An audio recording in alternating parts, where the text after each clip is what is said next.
Welcome to the Buried Treasures podcast, brought to you by Masjid Uthman, where I interview a new guest every week to discover their journey. I'm Hamza Warsi. Alhamdulillah Rabbil Alameen, wassalatu wassalamu ala ashrafil anbiya'i wal mursaleen, Sayyidina Muhammad sallallahu alayhi wa sallam. Assalamu alaikum wa rahmatullahi wa barakatuhu. Jazakumullah khairan everyone for joining us. MashaAllah, we have an extremely special guest, and we're very honored to have the man with the sharpest 90-degree lineup, Mufti Abrar Mirza. How are you doing? Alhamdulillah. Assalamu alaikum wa rahmatullahi wa barakatuh. Assalamu alaikum wa barakatuh. Mufti, tell us a little bit about yourself. Where were you born and raised, and what were you doing in your early days? Alhamdulillah, الذي هدى والصلاة والسلام على عباده الذين اصطفى خصوصا على سيد الرسل وخاتم الأنبياء وعلى صحبه الذين ارتضى ما بعد. رب اشرح لي صدري ويسر لي أمري واحلل عقدة من لساني يفقهوا قولي. I was born actually in Hyderabad, India. Our family used to live in Saudi Arabia. My mom went to Hyderabad essentially for the delivery, more or less. Came back soon thereafter, back to Saudi. I used to live in Saudi until 6th grade is when I moved here to Chicago. Initially to Glen Ellyn Heights. And I was there until 2003, from 94 to 2003, and then moved to Aurora. MashaAllah. So when did you want to go study, or what sparked you initially that you wanted to pursue Dini studies? I mean, alhamdulillah, I feel like I always had some amount of interest. I remember, being very young and, having the Maulvi Sahib who used to come and teach us, Quran reading and memorization of, short surahs. And I remember that after those classes, I would just sit and memorize extra on my own. I always had that interest. And then it was, kind of the more, proper formal education, or at least at the part-time level, started more in college, earlier part of college, and then it was after my second year of college that I went into full-time studies. Okay. So where do you initially begin? So initially, I took some part-time weekend sort of classes at Darul Qasim, and then thereafter, IIE, Institute of Islamic Education, Elgin, used to offer these summer Arabic programs. So I enrolled in the summer Arabic program, and then that led to the Alim course. Okay. It's interesting. I actually, my plan was to go to the Alim program, which is the American Learning Institute for Muslims in Michigan. That's where I was planning on going in the summer. This was in 2003 or so, I think. But I planned on going there for additional Arabic education and such. I had done some already.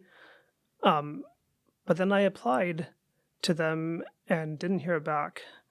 And applied reached out to them a second time, didn't hear back. And this was around actually, the Iraq war and such at that time. So my brother was organizing buses to go to DC for some protests and rallies. So I went with him, and then one of my friends in college at that time, Hafiz Shaf Qadri, he used to be our MSA president. So I called him last minute, said, hey, I'm going to DC. My brother's organizing buses. Do you want to come? So he's like, yeah, I'll come. Then we went together. And I think it was on the way back that I was telling him that, I wanted to go study in the summer, and I applied and I didn't hear back from them. And, I sort of just going to give up on going there. And then he told me that, the madrasa where I studied, they offer a summer Arabic program. Why don't you look into that? So I did. And, they had a program, and alhamdulillah, I went and I joined that. And, eventually it led to even more of an increase in interest and desire to study further. And then that sort of continued on into the Alim course. So it was interesting. I planned on going to the Alim program, and just the way the things ended up, then I ended up into the Alim course. Nice.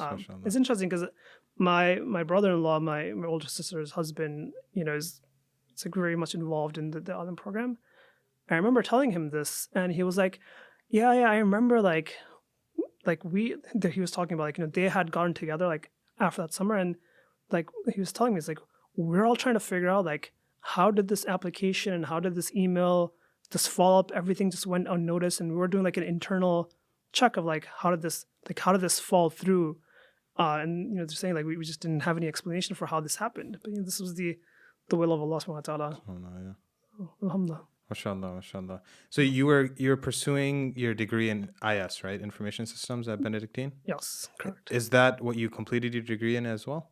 It is. Okay. Yes. That's something like, I mean, like, how'd you get involved in that? Was that something you always wanted to do, or is just... No, it was more of like, you finish high school and then like time for college, and just didn't really have a strong desire to do one thing or another. It was more of like I didn't want to do medicine, but besides that, didn't really have much of a strong of like what I should do.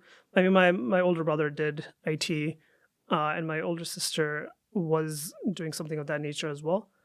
But I wasn't really interested in pure IT, although like everyone thinks I'm in IT. Just by default, that's like a default assumption. Yeah. But I was never really that interested in just pure like IT and coding and such.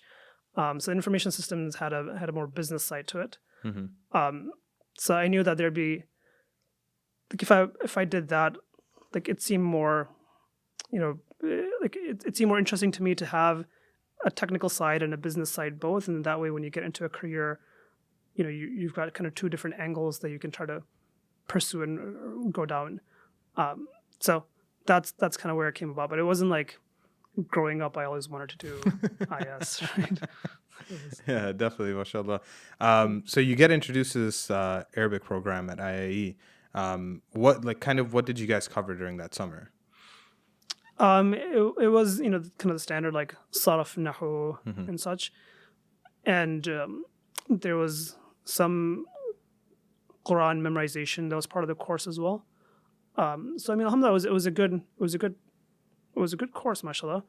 But what that did was, some of us who went into the course were just kind of brand new. Like some of the other students, like myself and such, like we had some background. So it allowed for different people to kind of proceed at different paces. And thereafter, what was good was that, when we then continued into the Alim course, we were the first batch of Alim course students, and everyone except for one student more or less came with some background anyway. So we don't have to kind of start from year one basics beginning. Our course was sort of modified to kind of adjust for us, essentially. Okay. Like there's a lot of benefit in us being sort of that first and also the only Alim course batch, because it was customized for us, alhamdulillah. Nice, mashallah. Like how big or small was your class size? Some students came in, some students kind of dropped off in the middle, but our graduating class was 5 students. Okay, mashallah. So you guys had a lot of personal time with your teachers. Yeah, alhamdulillah. Alhamdulillah, yeah. We had a good, like the teachers was always around, and we had a lot of classes. I think nowadays like the standard is usually like 6 classes or so. So we had classes like, like it seemed like throughout the day essentially. We had a lot of class time, and the teachers were very accessible, like very down to earth, like very accessible. So like whenever sort of we needed anything or we had a very, very close, very baytakaluf relationship. Nice, mashallah. So at the same time, you haven't stopped any of your studies at Benedictine. You're still continuing your undergraduate degree. Yeah. So the essentially what happened was, so the first semester. So this is now my first semester in the third year of college. When I'm now also full time doing Alim course, I went part time at college. And then what happened there after that semester was, all the financial aid and everything, that it only extends up to a certain point. If I just continued part time, it wouldn't last that long. Got it. So then thereafter, what I did was I went back full time in the following semester again. And then at that point, I was taking 18 credit hours, like 6 classes, and then ended up finishing maybe like one semester later than what I would have finished had I been full-time all along. Okay, mashallah. So I know Aurora is like a bit always, it's a bit far away, and you're yeah. probably used to driving around. How are you able to manage your time between, because from Lyle to Elgin, that's a mission. My daily commute, I think at one point was like 90 miles. Wow. So I would have early morning classes at college. Mm-hmm. So I would go Aurora to Lyle for college. I would have breakfast as a sandwich in the car. Mm-hmm. And then I would go, after classes, I would go Lyle to Elgin. And I would have lunch as a sandwich in the car. And then I had night classes back at college. Oh, wow. So then I would drive back from Elgin to Lyle, and I have dinner as a sandwich in the car. And then back from Lyle to Aurora. MashaAllah. Yeah. So, I mean, like, that sounds extremely time consuming. How are you able to kind of balance between focusing in both aspects, focusing on your Alim course and your undergraduate studies at Benedictine? Yeah, I mean, the driving itself takes time as well. Mm-hmm. And then you have the college classes and its coursework, and then obviously the Alim course and all of its homework, and especially like in the initially when you have like all the Arabic, and there's a lot of homework in the Alim course that comes along. Mm-hmm. I mean, it wasn't easy. It was a lot of work. But alhamdulillah, Allah Ta'ala put barakah in the time, parents du'as, families du'as, teachers du'as. But you do have to make kind of sacrifices in your schedule.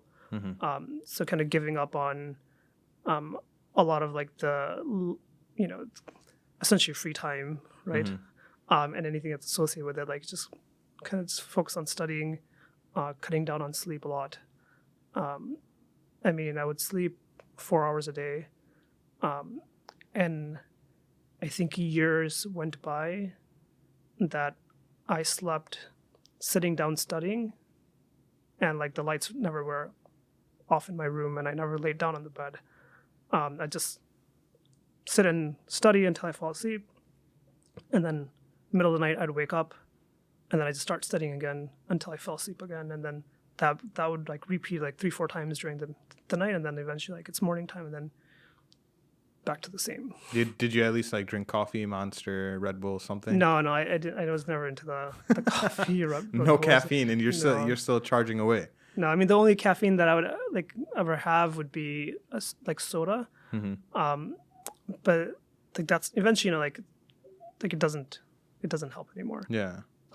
But no, I was never like I don't even know if they had Monster and Red Bull back then. But like, oh, mashallah, it's a long time ago. We're talking a long time ago. But no, I was never into to pumping up caffeine in the body, really. So that, I mean, like, how were you able to manage based off 4 hours? Was that sufficient for you? It was sufficient. I mean, like, your body gets used to it, right? Like, mm-hmm. So like you make it be sufficient for yourself. There's a lot a person will do when you recognize you don't have a lot of options, mm-hmm. right? I think as long as people feel in their mind that this is good but it's not necessary, then sometimes it gets, the commitment sometimes it's lacking. But when a person is put in a situation where like you have no other option, mm-hmm. Then you do it, right? Because you really have no other option. I mean, like days when like I'd be very tired and I couldn't study. Like I remember like I wouldn't sit. Then like, I'd go to the kitchen counter, like the kitchen island, and I'd put the book on top of the island, and then I just stand and study. Because then every time like I start to fall asleep, doze off, like my knees would hit the island, and then you just wake up with a shock, right? And then you're good for a little bit. Mm-hmm. So I mean, yes, there's like your body has rights and everything as well. I mean, it's completely not to deny that. Mm-hmm. But it was circumstances that didn't leave a lot of other options. MashaAllah. Was there ever any like pushback from? I mean, generally, what ends up happening is that family members may say that, oh, why are you studying, and what are you going to do with it, and so on and so forth. Was there ever any like negotiation or pushback from family members that you had to deal with? I mean, there was some convincing at the beginning to do the studies, mm-hmm. but I think the fact that I was doing my college studies as well, that I didn't pause or stop that. I think that kind of subsided any concerns. And then the aspect of, like I was doing, what people consider as quote unquote deen and dunya, right?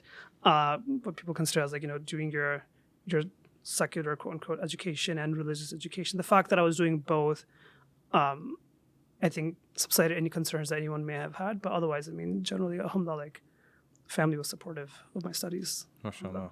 So I can't even imagine this. I mean, sleeping on 4 hours, that's something that's very amazing. How was the student life at IIE when you were going there? Was there ever a time that you wanted to stay in the madrasa campus because they did have dormitories, or was it always commuting back and forth? No, I mean, I was somebody who, was always and still am somebody who likes being home.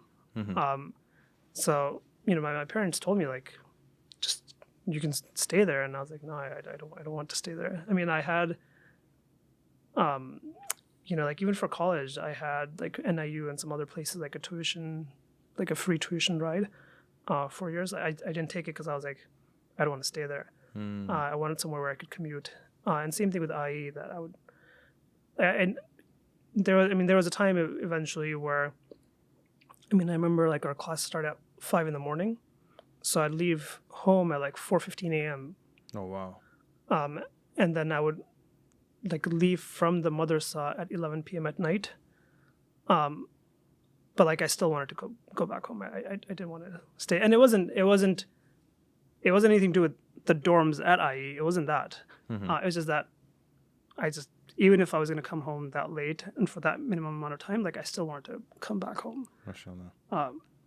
But I mean, like, I remember, like, when you're asking about like kind of how was that the life. I mean, I remember that I would get like I'd be so tired by that time, and this was like toward the latter part of the Alim course. So this is like, toward the the second last and the last year. So, and by that time, like my college had finished as well. Like it was such a full day of studies, and by the time like at that 11 o'clock or so, just be so tired that I remember like I would sit in the car, and then I'd have no recollection of anything except that the next thing like I was pulling into the garage. Oh, wow. Like what happened between that time, I have like no idea. And this was like a regular occurrence.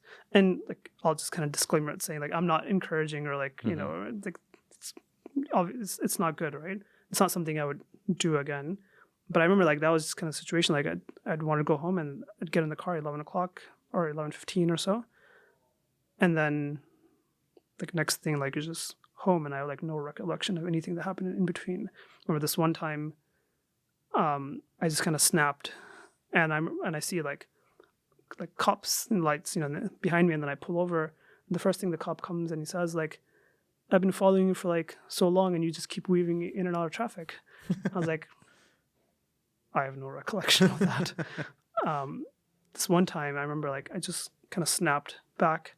I don't know if it's like woke up or like came back to like conscious or like subconscious or what, but I remember this one time like I was just all of a sudden I just realized like I have no idea where I am. There's like literally nothing around, like just fields, like no lights, no cars, no gas station, like nothing. And this was like no smartphones at that time and such. You couldn't just like pull up Google Maps or anything, right? So I'm like, I literally have no idea where I am. And I say, okay, so what do? You just say, all right, just make a U-turn, just start driving back the other way. Yeah. And then eventually until you figure out where you are. And then I realized that essentially what happened was I went past like my subdivision. I just kept driving to an area that was like undeveloped. And then eventually I just kind of realized like, where am I? And I drove back, and then I was like, oh, okay. Now I'm starting to like see lights and start to understand. But it was, I mean, a lot of it, people ask a lot about how were you able to do, this and that together, and how were you able to manage this and how you manage that. The honest answer is like, I don't have a very good logical explanation or suggestion right? Like there's some generalities I can mention about like managing your time better and things of that nature, but like a lot of it really is from like the fadl of Allah subhanahu wa ta'ala, MashaAllah. right? And that's what you have to aim for, and that's what you have to make dua for. And if you have that, then things will work out, right? Like all your other planning and everything, like it's good, you should do that. But at the end of the day, like you need that fadl from Allah subhanahu wa ta'ala, like you need Allah subhanahu wa ta'ala's help. And if you have that, then things will just work out like in ways that you don't necessarily understand, right?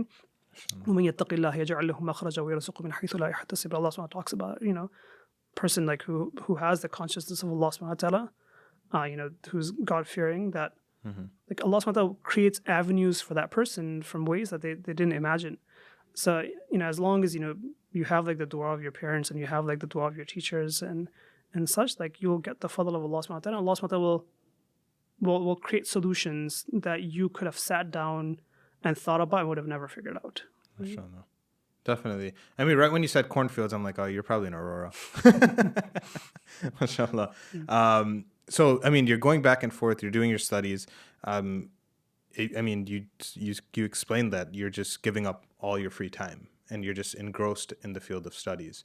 Was there ever a time where you maybe thought to yourself that, I don't want to do this? Or was it always, no, I'm going to make sure that this is exactly what I want to do?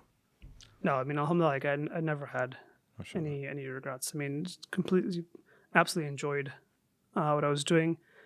And, like alhamdulillah, like Allah subhanahu wa ta'ala made it such that, alhamdulillah, I was doing well in it as well.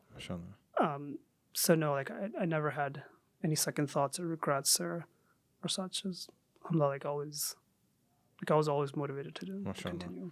So you end up finishing your undergraduate studies, then you're able to enroll full time. I mean, you were already. I was always full time. Sorry, you're able to have some free time comparatively, but the course load kind of increases as well. You were saying.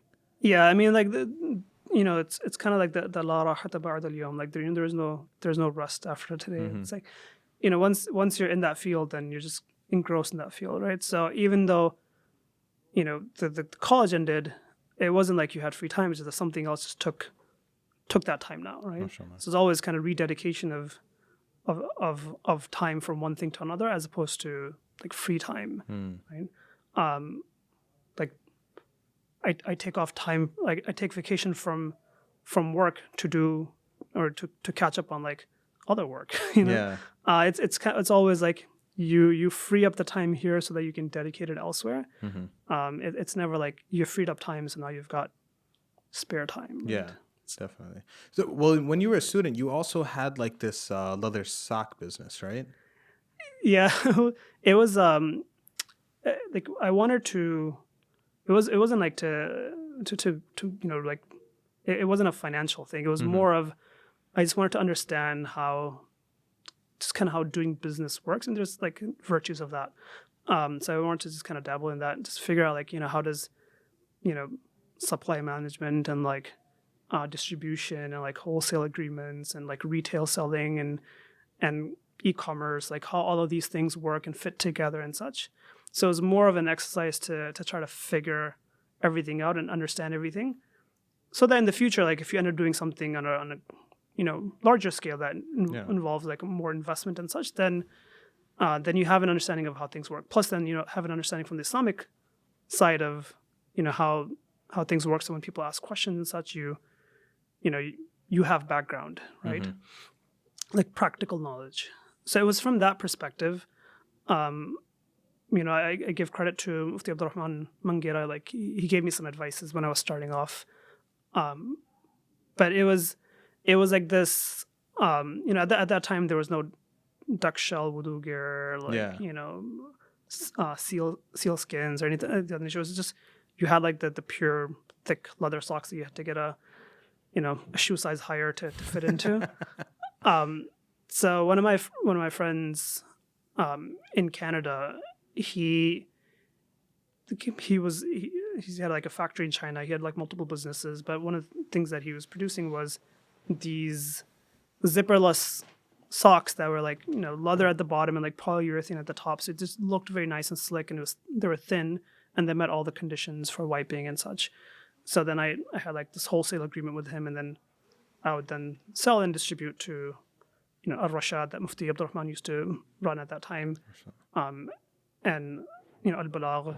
I remember at that time I didn't know who Khalid Shaukat was and such, but I remember at that time, like I was dealing with them on a business level at that time. Like now I kind of recognize, from other aspects as well. But Al-Balagh and like different places like at Divan and such, so just kind of got that whole understanding of how things run and how some businesses will try to take advantage of you, and like all those kind of burns as well. Like you just kind of pick that up, customer service and such. Yeah. And, stalls at like the Isna Bazaar and such, like just kind of the whole thing at a low level, but like explored kind of everything just to get an understanding of everything. Nice, mashallah. Yeah, I mean, business owners not paying on time is definitely something that's troubling. Yeah, it's like, they'll, saying like on the phone, they say, we'll, come, like you can have your merchandise here, like we'll buy X many from you and such. Then when you show up and they see who you are and they see, okay, like maybe you look younger and like, maybe you're not really that big of a business or whatnot, then start take advantage of you and say like, no, we're not going to buy it. You can just leave it here though, and we'll just pay you how many ever we end up selling, right? Like those sorts of like kind of going back on your word, and like, I mean, in general, you just, all of it has its benefits, right? And for the learning aspect, all of it has benefits. Nice, mashallah. So you had a black sock and a white sock, correct? Yes. So you have any inventory left over, or you got rid of everything? I may have kept like some as just as a like memorabilia, like not. But yeah, I mean, like the inventory is sold. Like I got out of the business eventually. Okay. I mean, was there any like particular reason to get out of it? Or I mean, it served its purpose, right? Okay. Like I was always about, you have to do something for its purpose, and then when the purpose is met, then you have to know when to move on. So it served its purpose, and it was time to move on. And I think this was also the time that I think by that time I'd finished Alim course, and then I think I may have even at that point I may have even started thinking about going to South Africa and such. It was just time to. Okay, mashallah. Plus, I had full-time employment at that time. Yeah. I didn't need to sell socks. Mashallah. Yeah, this is just something that I always remembered I wanted to ask you about. Can you share with us like a little bit about like your class and your classmates that studied and graduated with you from IE? Yeah, so in my class, the graduating class, we had Mufti Asif Umar from St. Louis, Mufti Sajid Ali, who's local actually from Lake in the Hills. Speaking of Bufu towns, right? He's from Lake in the Hills, but he's now in Texas. Yeah, mashallah. Dr. Adil Faruqi. Mashallah. So he had actually finished, I think he did part of his med school and then was taking a break to finish up his Alim course. But then after that he finished, he's practicing doctor in New Jersey now. Mashallah. And then we had myself, and then Ma Aziz Abdul Khaliq, who moved back to Pakistan. His parents were there too, so they were getting older. So, alhamdulillah, he's serving them, he's doing great work. Mashallah, that itself is great work. So he's in Pakistan now. Mashallah.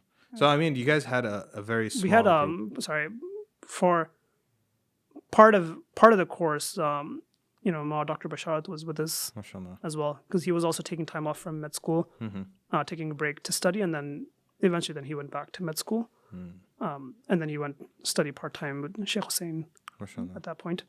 But in that time that he was off full-time, he was studying with us as well. Mashallah.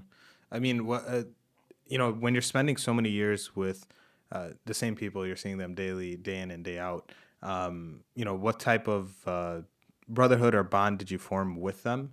And is it something, and I'm assuming you guys all keep up to this day? Yeah, we do keep up to this day. And yeah, I mean, when you're with somebody essentially, all day, every day, right? Because we had classes on Saturdays, and then we eventually had class on Sundays as well.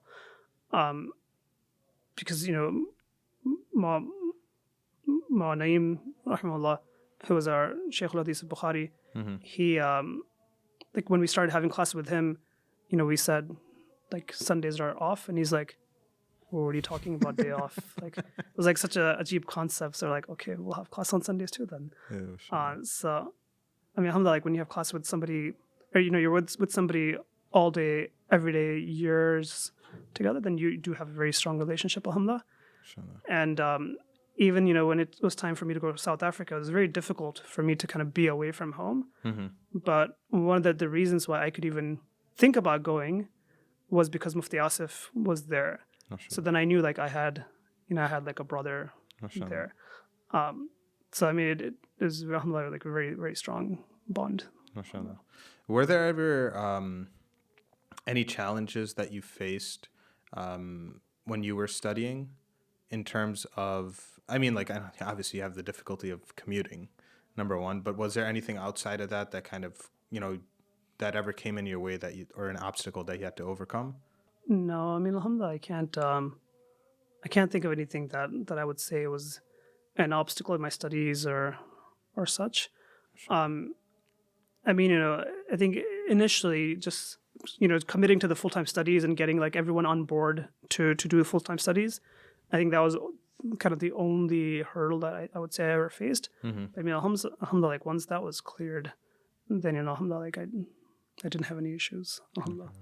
Can you give us a little bit of background about Maulana Naeem, your Sahih Bukhari teacher? Yeah, I mean, so Maulana Naeem Sahib, rahimahullah, it was the Shaykh al-Hadith and also Shaykh al-Tafsir as well. His Anwar al-Quran, and then also he's got a commentary on Jalalain that's commonly used by students in the Alim course.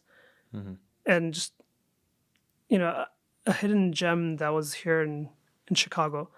So Maulana Naeem Sahib, he used to teach at the Darul in Deoband, and then he moved here, and I think he had desire to continue teaching. I mean, like once you start teaching, there's no point where you say like I've now retired and just gonna kick it back now, right? Like you always want to be in that field. So he had a desire to teach. Like we obviously would want to study with him, and then when the offer came about like would we be willing to study with him, we're like of course, like so it was an absolute honor to study with him. He was just an amazing person, and I'll just kind of mention one quality about him that really struck me was just his humility. He's a very humble person, which is surprising. I mean, he was probably upper 80s, probably reaching 90 or so. Or maybe he was in his 90s, I don't know. But he, like, as weak as he had gotten, like he would still stand up and, pray his prayer. Like didn't pray like sitting down, and stand up and pray. And at one point he even had like a catheter running like from his body, but he was still same thing. When he was teaching us, he would have a magnifying glass and he would have difficulty breathing at times. But like he would still teach and still teach every day. And I remember this one time, like he, we used to go to his house to study with him. So we went to his house, and it was in the winter. It was absolutely cold. And when we got to the house, we went to the door and we saw him, like he was just sitting on the floor by the entrance. And then we got worried about like what happened, like did he fall down, is he not feeling well? And we immediately like asked him, like it's in the winter, like you're just in your light clothing that's not meant to be by the door, like the storm door, like it gets pretty cold. And we're like, is everything okay? He's like yeah, just my health today, breathing is just too bad that I'm not able to teach. But I couldn't find anyone to call you guys and tell you that I can't teach. So then students of knowledge are going to drive over, and then I won't be able to teach them. I felt bad, so I thought the most I can do is at least sit by the door, so that you don't have to come inside to find out. Like at least like whatever I could do from my end, it's like and then that way he's just sitting by the door waiting for us. Right? It was just a very amazing experience to see somebody that senior have that humility for like us, and we weren't anything. Even when my father came to visit him, my father isn't a scholar as such, but his his father was, as a scholar. So my grandfather, Muhammad Ali, rahimahullah, he was a scholar. So, although my father's not a scholar and he's nowhere near the age of, we used to call it, Abuji, or Naim Sahib, rahimahullah, there was no reason for him to kind of get up to meet my father, but like he stood up to meet my father. And when my father said, like, no, like you don't have to get up, especially because, you imagine somebody that old and weak and he's got a catheter running and everything. He said, no, because it's like, you're the son of such and such person. That, you're like your father, Muhammad Ali, was such and such person that how can I not stand and meet you, right? So that love and respect for ulama, who by that time had passed away more than probably like almost 50 years ago, and now you're meeting and standing and meeting that person's son in that manner, out of respect for his father who was an alim. Right? That sort of just humility is just very inspiring to see. Right? That's amazing, man. MashaAllah. How was your final year of studying in the In'aamiyyah program, Dura Hadith year? Because everyone talks about how beautiful and how special that year is. Yeah. So I wanted to get some of your thoughts on it as well. Yeah, I mean, it's just an amazing year because you're just engrossed in just that hadith of the Prophet ﷺ, right? So, قال النبي صلى الله عليه وسلم قال رسول الله صلى الله عليه وسلم, just, you have, it's a lot to cover. So you have classes, more than you have in a normal, schedule. So you have class in the morning, in the afternoon, in the evening, and just, it's like your day starts off with, the Prophet ﷺ, and your day ends with like the Prophet ﷺ, right? And it's just an amazing year because you feel like, my entire day was spent talking about the Prophet ﷺ, and then, that I'm going to sleep and I'm going to, last thing I was doing, essentially, last kind of main thing I was doing was talking about the Prophet ﷺ or studying about the Prophet ﷺ. I'm going to wake up, again, it's going to be with the Prophet ﷺ. And then, you feel like that's a state that you feel like, if I weren't to wake up, that this is like, what better time to kind of, for a person to go than, you spent your entire day engrossed in the hadith and the sayings and the actions of the Prophet ﷺ, and that you're going to sleep looking forward to waking up to go back to that. Right? So it's just an amazing year.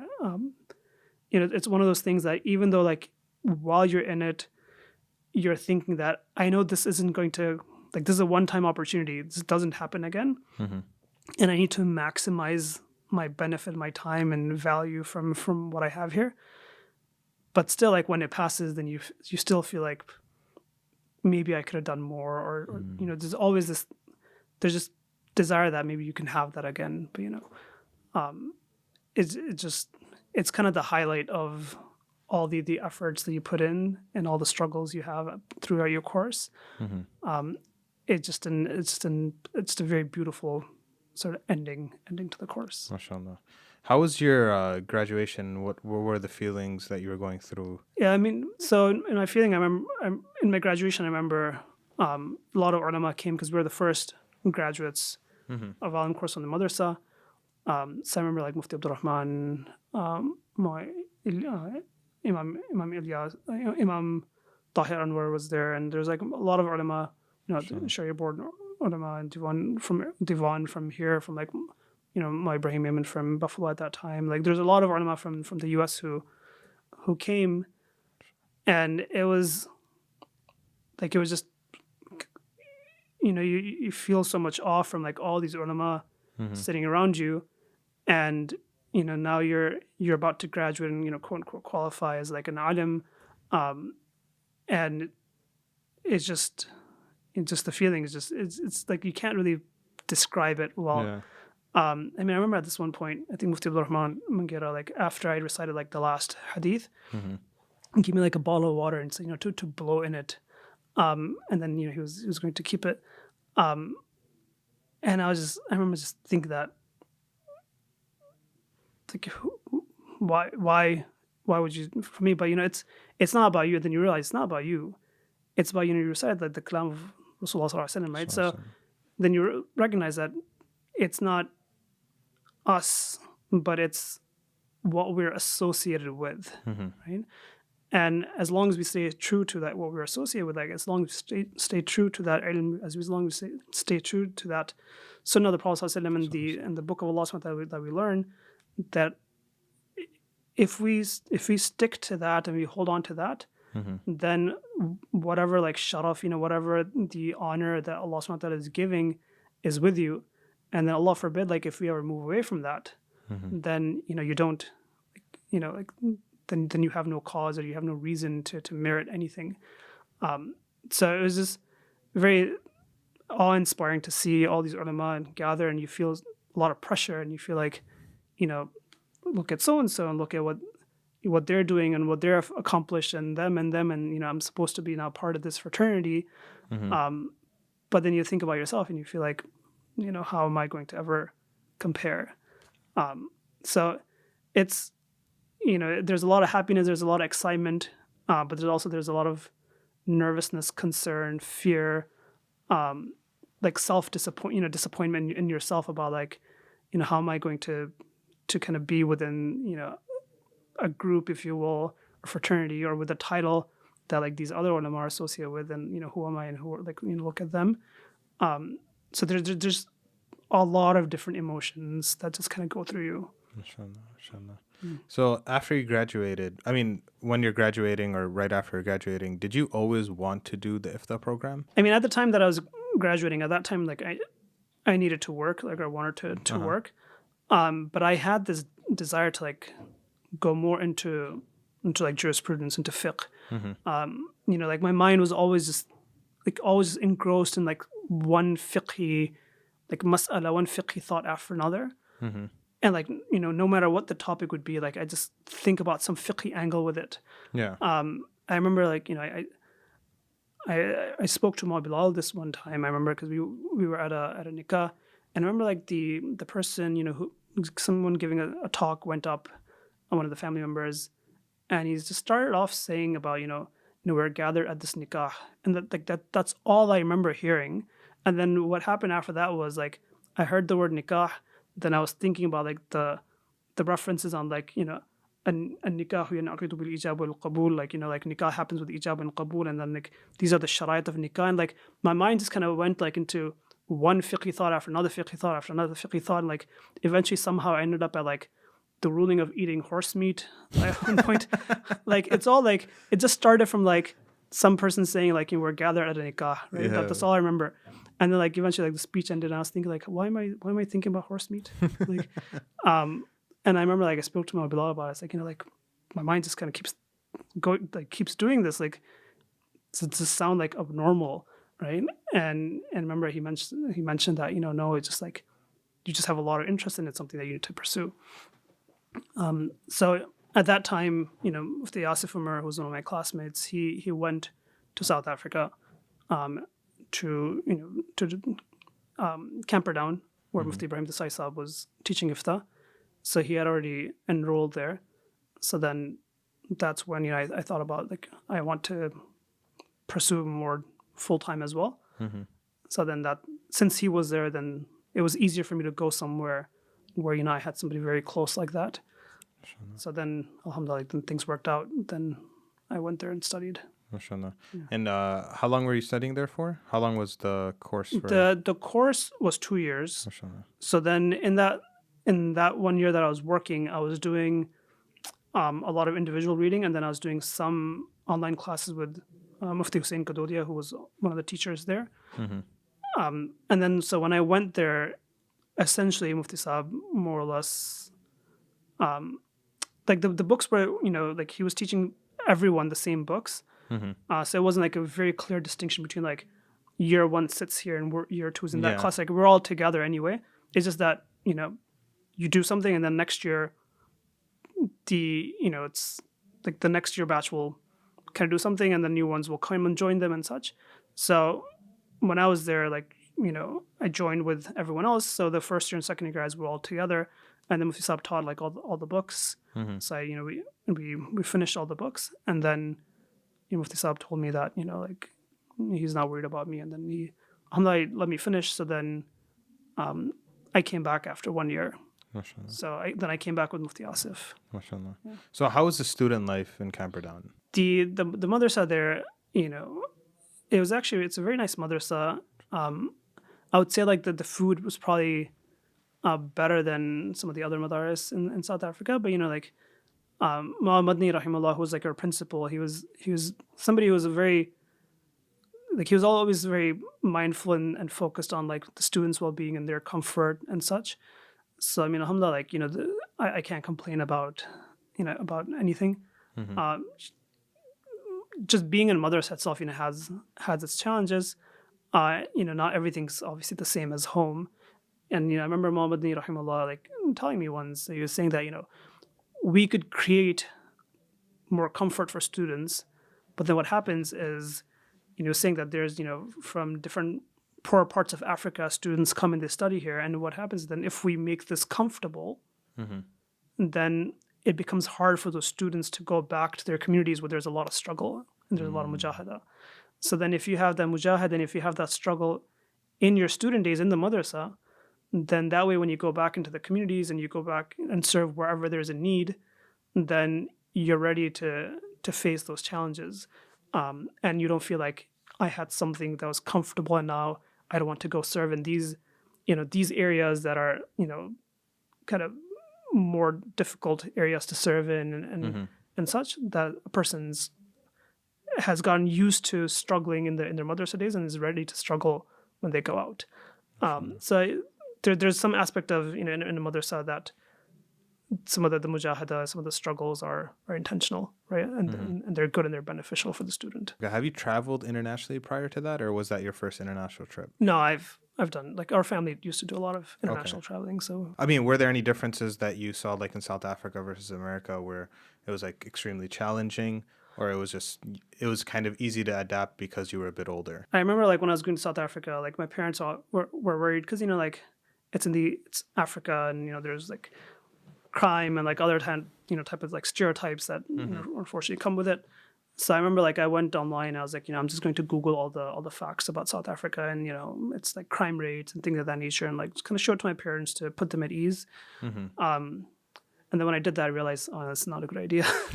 Like South Africa was like number one, and like at that time at least, it was like in murder, like in like knife attacks, and like there's like all these random categories of crime that I didn't even know like they counted statistics by, and like South Africa was like top of that list. So I was like, okay, just gonna ignore that. But nonetheless, like you travel, it's a different environment, it's like a different culture to some degree, but you adjust. You adjust. You go through experiences, and they serve as like good memories.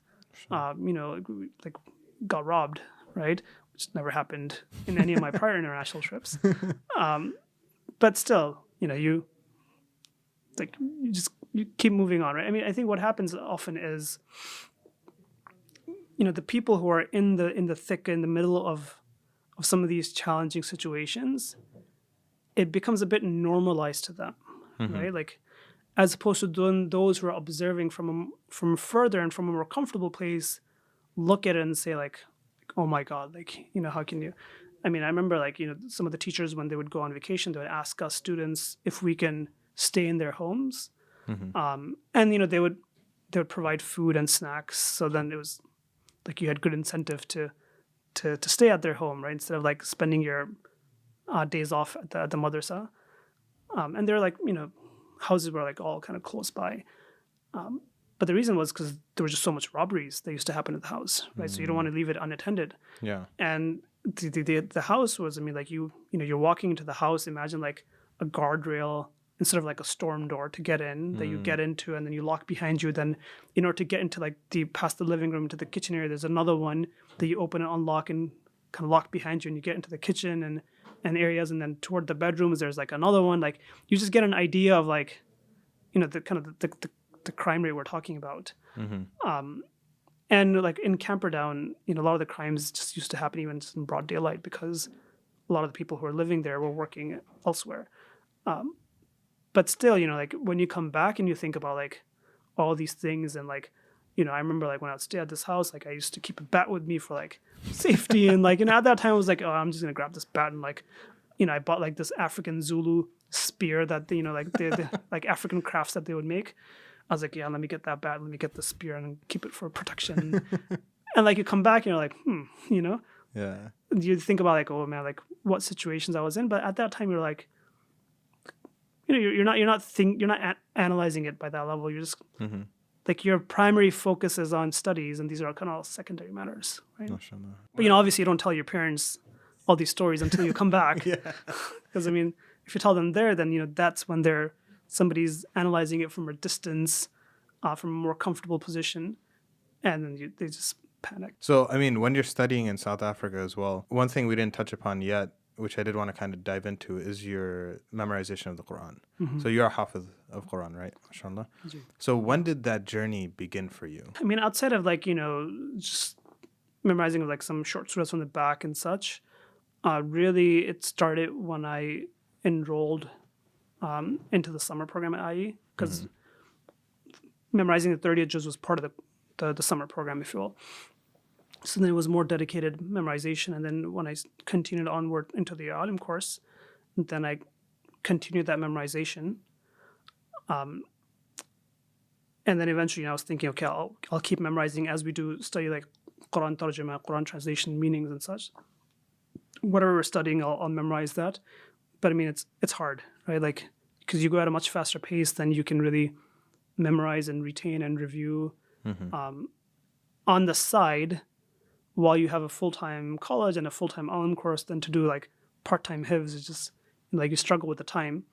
But nonetheless, I mean, alhamdulillah, by the time I finished my Alim course, I had memorized 15 juz. And then when I went to South Africa, I was just kind of reviewing and memorizing a little bit. And then eventually in Ramadan, there's a lot.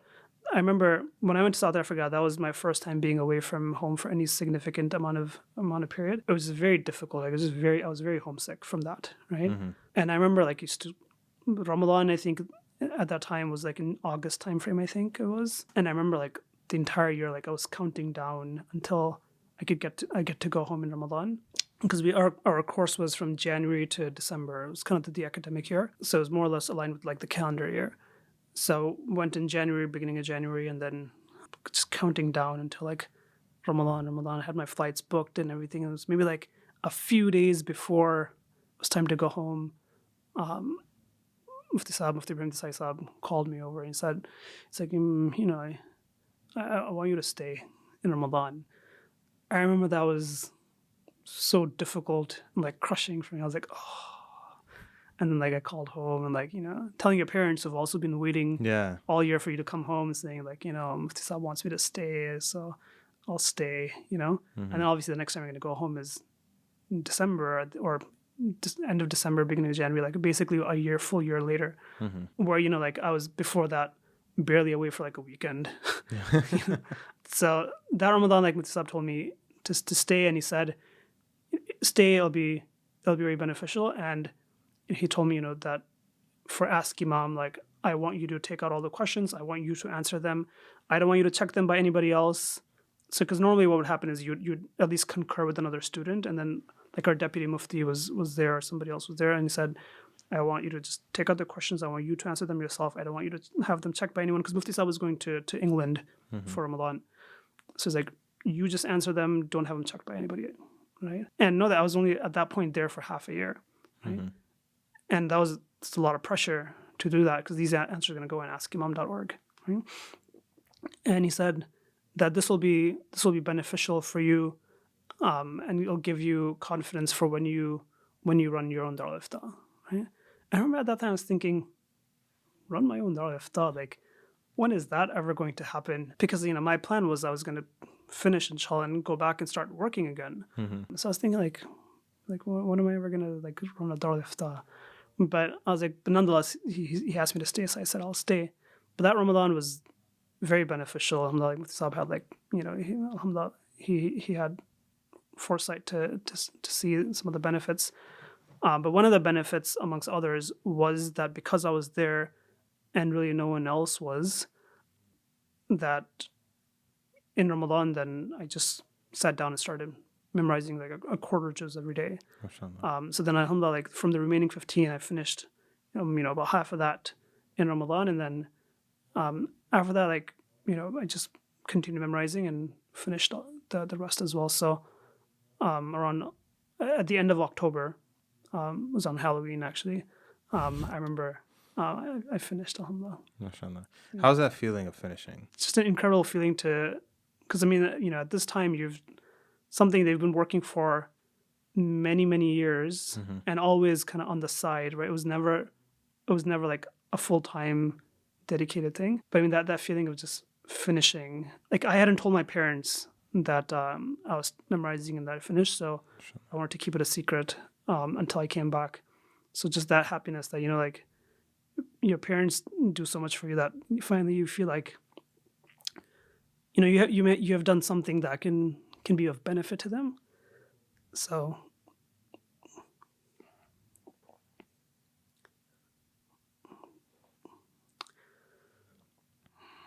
just that feeling that alhamdulillah you're able to be of some use, right? To your parents, that you're able to bring them some benefit. That feeling is just overwhelming. It's overwhelming. Like it's just it's just hard to describe. So I mean, alhamdulillah, then I finished. I didn't share with my parents, and then when I came back, and then I told them.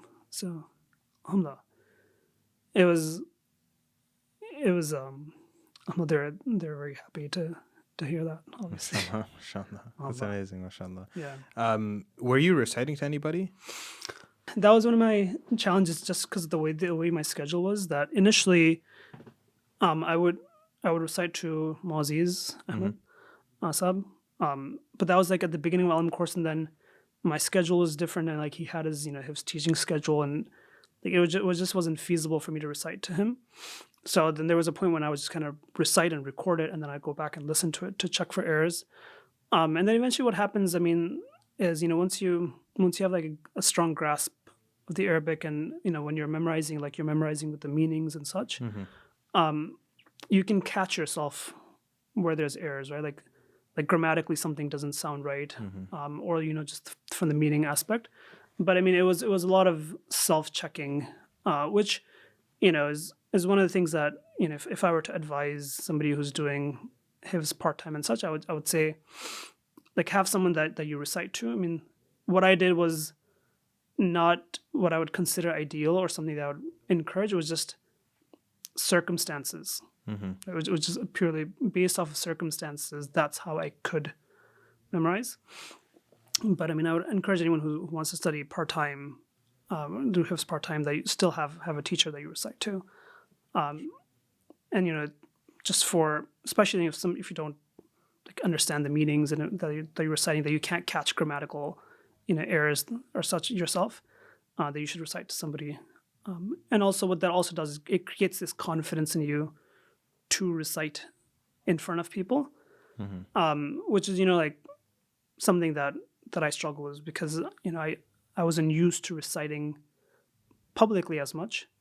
That if I when I recite in public, then it is like I feel a lot more comfortable giving a talk than I would feel leading salah. MashaAllah. What was you spent a decent amount of time, or like you spent time during the Iftaa, and you got very close to your teacher Mufti Ebrahim Desai Sahab, and you mentioned him a few times. Can you give us a little bit of background about who he is? Because from a general perspective, it's always askimam.org. His name's signed off on everything. Yeah. Can you give us a little bit more background about him? Yeah, Mufti Ebrahim Desai Sahab, I mean, he's, one of the awesome things about South Africa is like when you have like these elder ulama, they're like born and raised in the country, right? It's not that, and I mean, obviously you have some senior ulama like who came from other countries, but like many of them, like they're like born and raised there. Like Mufti Ebrahim Desai Sahab was, born in Stanger, like he was born in South Africa, just grew up there. He studied then in Gujarat, and then he did Iftaa with Mufti Ahmed Khan Puri Sahab, Hafidahullah, and then he went to Deoband and then did another year of Iftaa after finishing, with Mufti Mahmoud Sahib rahimahullah. And then he came back, and then he was the Mufti of the Jamiat, and then eventually started teaching Iftaa. But it's a lot of years of just not just studying, but also just practice of Iftaa, like being involved in the field. And in terms of like his personality, just very, very soft, very friendly, somebody that is very easy to like, and also to feel that you are very much liked by them. That quality, the Prophet ﷺ, that everyone felt like they were special and close to them. It's kind of how you feel with Mufti Ebrahim Desai. You feel like you have a very close relationship with him. He does, alhamdulillah, he expresses his mahabbah, he expresses love for his students a lot, which obviously then makes the students love him even more. But just, mashallah, he's someone who has accomplished a lot in the field of fatwa, and mashallah, he's also in the field of tasawwuf and tazkiyah. But alhamdulillah, he's someone that, he's someone, if you want to take a role model of someone who's very well rounded, a very balanced approach, very mu'tadil mizaj, like a very moderate personality on neither extremes. Like he's just a great kind of personality to kind of model off of. MashaAllah.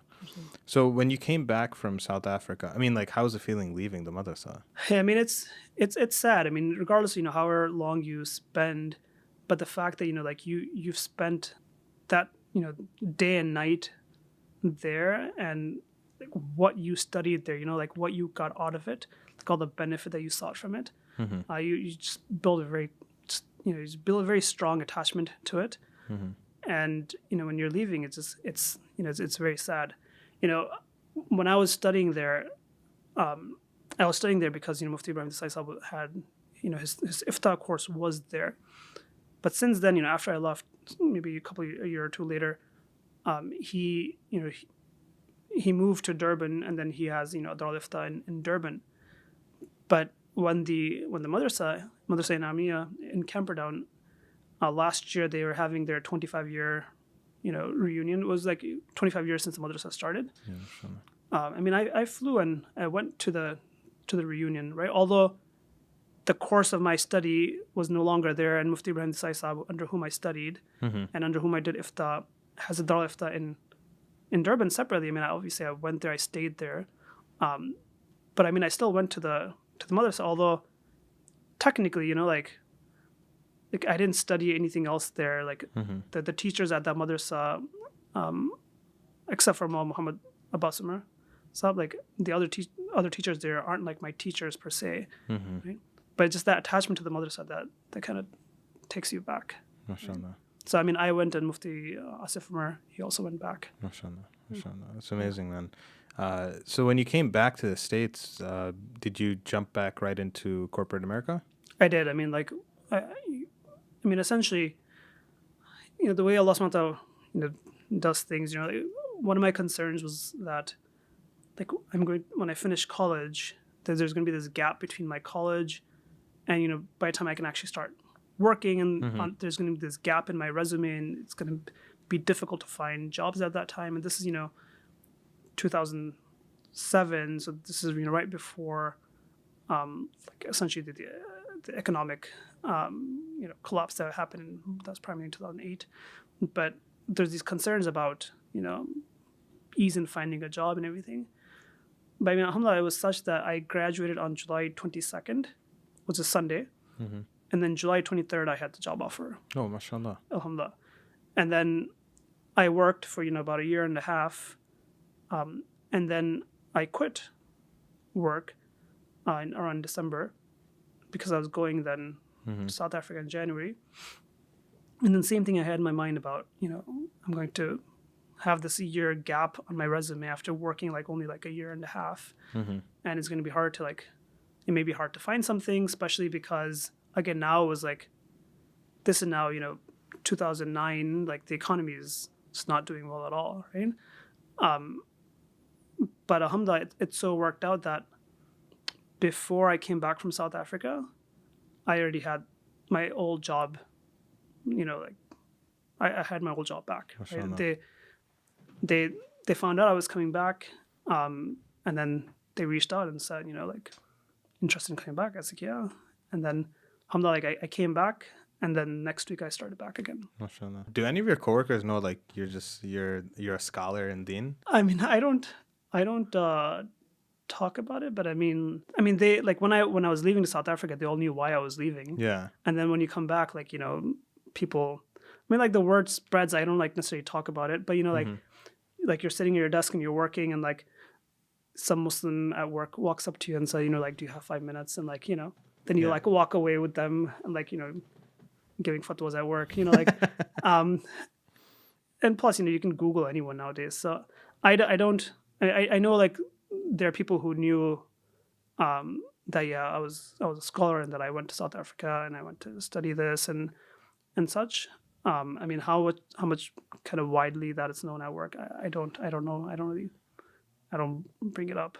Okay, really. Cool. How has your studies, your Adamiyya and Iftaa program, how has that helped you out in corporate America and vice versa? There's benefit in both. I mean, I would say that although, there's a certain sharpening of thought process and skills that happens like when you go through like something like the Alim course or Iftaa. I mean, I would say that the benefit more is the corporate experience in your Iftaa and in your Dini services, because a lot of the practicals of like the 401ks and like the stock options and like all the kind of the financial aspects at work, plus the understanding of the fitnas that our Muslim community faces at work. You're exposed to the same that everyone else is exposed to, right? And as you go up the corporate ladder, those just start to, they expand. They don't go down, right? They only increase. So to understand at different levels what sort of challenges Muslims at work face, what's feasible at what level, and after what level is something not feasible, right? Like at a certain level, you can say like to avoid like after work event dinners, like you shouldn't go. You should avoid that. That's feasible at a level. At other levels, like you're traveling internationally to meet people and you're meeting over dinner, like you can't. Yeah. There's no aspect of I'm not going to have dinner with you, right?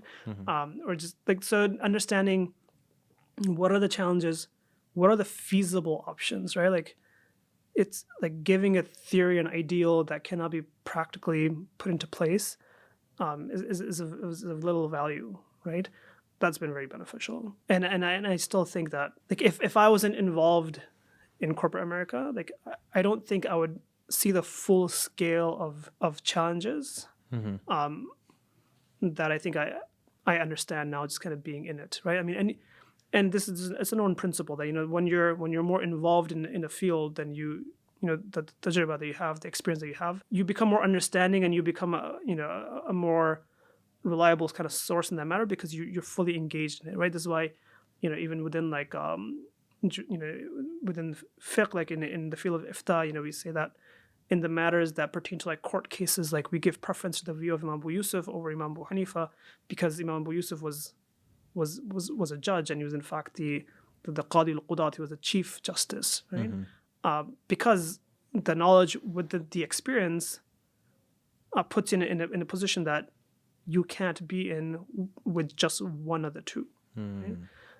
So it definitely is like it does provide me a lot of benefit, and at the same time, I think to then serve back the community, some people feel like they need to ask me because I'm involved in the field. Alhamdulillah, there's a lot of ulama who are very capable of giving advice and very practical, feasible advice.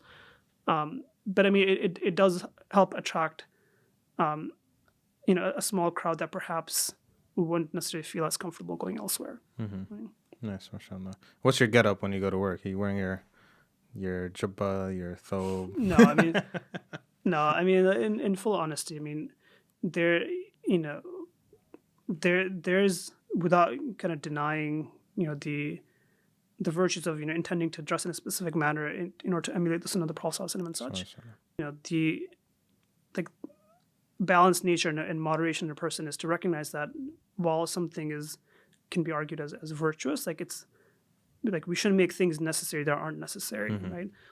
In fact, when I was getting close to coming back from South Africa, I asked Mufti Ebrahim Desai about this. That I said, when I go back to work, it's hard to kind of go in a thobe and in a kurta or such. I mean, there are people doing it, not denying that. But like it's not necessarily easy for everyone, and that maybe like I may wear obviously like decent clothing, but like it may not be like kurta or thobe or jubba or such. And Mufti Ebrahim Desai like looked at me and said, "Yeah, so." Like he looked at me as like what's the issue here? Yeah. Like why is this a matter of concern? Right? And he said like, yeah, as long as you're dressed decent, like it's not an issue. Yeah. Sure. So I mean, that's those who go to work in kurta and thobe or jubba, like I mean, alhamdulillah, it's good, mashallah. What they're doing, good for them. But those who feel like they wear like a shirt and they wear modest clothing and such, then alhamdulillah. It's not part of our tradition to ilzam wa la yalzam, right? Like to make something necessary that isn't necessary in of itself. Absolutely. MashaAllah. Can you tell me a little bit about so when did you get involved with Darul Hikmah? In my last year of Alim course. So it was Darul Hikmah started in 2006, I believe. Frankfurt. Yeah, in Frankfurt. Yeah. So then, I mean, I was at the Frankfurt retreat, I remember, but like I wasn't part of the initial meetings to start the organization. I came in soon thereafter. And then from 2007, beginning of 2007, when we started offering the weekend academy, and then I started teaching that. So before I finished, like before my graduation, essentially from Alim course, I was already teaching at Darul Hikmah. And then I taught for, I mean, almost 10 years, except for the year that I was gone. You mentioned in an email that there was going to be one final Darul Hikmah retreat. Yeah, I mean, that just never, like, that was the plan at the time. It just didn't pan out. I mean, in retreats, like, I don't think, well, like people who are, except for the people who are very close to it, I don't think fully recognize the amount of effort, manpower, and finances that kind of go into it. And the finances are always to be recouped afterward, really. So it's like an upfront investment, and you try to recoup it after that. And one of the challenges when you are kind of sunsetting an organization to do like one big blast, final event, is either you use up all your resources and you kind of blow them away at the end, or like you try to figure out some other method of, because you can't fundraise you can't fundraise for an organization that you're retiring, right? You can't invite people to an organization and say like, we want to raise funds as we are in the process of kind of retiring it. So there's just a kind of a lot of logistical challenges that kind of come with that. Nice. Do you ever have like a thought to revive it? No, I mean, to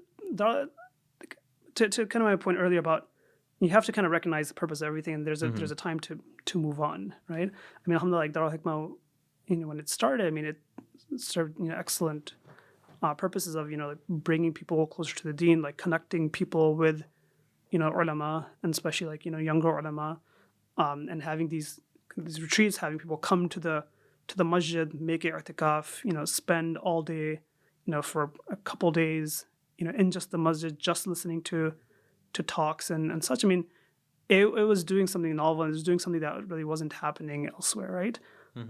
It was serving a purpose that you can argue that really wasn't being met otherwise. And I mean, alhamdulillah, over the years, what it did was, I mean, it was very successful in those goals, and it helped either motivated or like full-fledged, like facilitated, like at certain times, like kind of giving our bylaws even to help other organizations in other parts of the world not other parts of the world, excuse me, other parts of the U.S. Establish similar organizations. So you had like Darul XYZ like startup in different cities, alhamdulillah. And that included like even here in Chicago where, you had now other options, other avenues where retreats were happening and like intensives were happening and weekend classes were happening. And so you get to a point where you look at, what were the goals and, have you accomplished them, right? And you come to a point you say, alhamdulillah, like we've accomplished those goals, right? And then at that point you say, then do we stick around just to stick around? Or do we completely change our goals to something else, at which point it's a different organization really, right?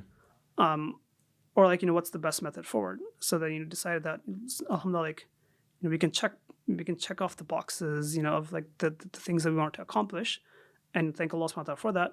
And now there's other organizations kind of doing that work. So now those people who are involved in this at the moment, like, let us look at what's our next challenge that we want to take on, right? Bilal had, things that were on his mind and, on his plate to take on. Like at that time was, when I wanted to launch like the American Fiqh Academy. So I had that on my plate that there was no way I could do that with, being part of, another organization that just takes up a lot of your time. So it was just the right time and the right decision at that time. Nice, mashallah. You mentioned American Fiqh Academy. Can you give us a little bit of background about them? Yeah, and I mean, I'll just mention that the American Fiqh Academy is something that, although I've founded, is not my organization. I wouldn't put it that way. The purpose of the organization is that there are there are certain contemporary matters that affect so many Muslims, and they're contemporary and they're complex, and their nature is such that one individual or even one Darul Ifta shouldn't on their own just debate and decide an issue or ruling on it, right? And that's why the American Fiqh Academy isn't unique in the sense that there's other Fiqh Academies, right? There's an Indian Fiqh Academy, for example, and there's Fiqh Academies in different parts of the world. And the goal here is that for these high impact, high complex matters, that a large number of ulama come together and debate something together, and then are able to come to some sort of a resolution, some sort of a conclusion on it. So it was from that purpose, right? And there's multiple purposes. That was one, to address some of these matters in a proper manner. The other was that there's a lot of students who finish Iftaa, they graduate from Iftaa, and then they come back and they become imams, they become teachers at madaris, and each of those areas that they're serving in are so just kind of absorb all their time, right? Like they're just take so much from them that they don't have an opportunity and an avenue to continue to engage in the field of research and writing. And what that does is like skills that you don't continuously use then they don't remain sharp, they become dull, right? So it was a matter of how do we provide a platform for these graduates who are coming back, or people who have already graduated and are here. How do we provide them a platform to remain engaged in the field of research and writing, right? In a manner that is part-time. Everyone's doing this voluntarily, right? No one's being paid for it or such. Everyone's kind of taking out their own time. But how do you take out just a little bit of time, but on a consistent basis, right? The Prophet mentioned that the most beloved actions to Allah are those that are consistent, even if they're small, right? And it's on that model, send everyone, just take out some small amount of time, but on a consistent basis, and let's start to unpack some of these complex contemporary issues. And alhamdulillah, it started off with with a larger group of members, but again, everyone having so much going on that for time dedication and like actual active research, start off with a smaller group of ulama. And then alhamdulillah, as there's in the corporate world we talk about that flywheel, right? The kind of the two-sided marketplace, the flywheel, like some of these standard terms, right? There's, alhamdulillah, you provide a platform and you do quality research, and what happens is, there's the consumption of that starts to increase, right? It's more and more people who take that and rely on that, And then as that happens, then there's more and more ulama then who see the value in it. So then the more ulama start to become active in it. And as more ulama become active in it and contribute to it, then the quality and the credibility increases, and you have greater consumption, and you just kind of build that flywheel. So that's what we're trying to accomplish, right? How do we give a platform to these graduates, to muftis here in this country? How do we make sure we unpack and properly, analyze and address these complex contemporary masail? And at the same time, how do we give people an avenue for kind of reliable research, right? Because otherwise, anyone can put something on the net, right? And we see this, right? A lot of really complex issues, and one person puts out their YouTube video analysis on it, or their article on it, and we have to recognize that there's this aspect of collective ijtihad, right?